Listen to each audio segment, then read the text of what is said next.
उत्तरचरित्रस्य रुद्रऋषि महासरस्वती देवता अनुष्टुप् छन्दः भीमा शक्तिः ब्राह्मणी बीजं सूर्यस्तत्त्वं सामवेदस्वरूपं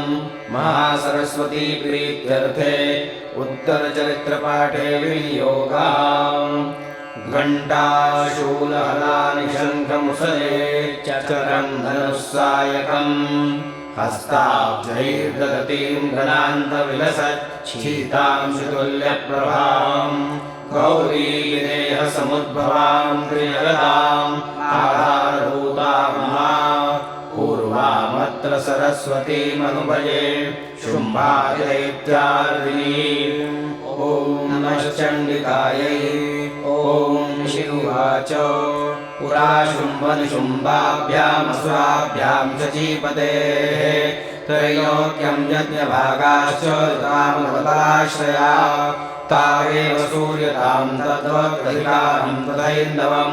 कौबेरमदयाम्यं च चक्राते वरुणस्य च तावेव पवनर्धिं च चक्रतुर्वह्निकर्म च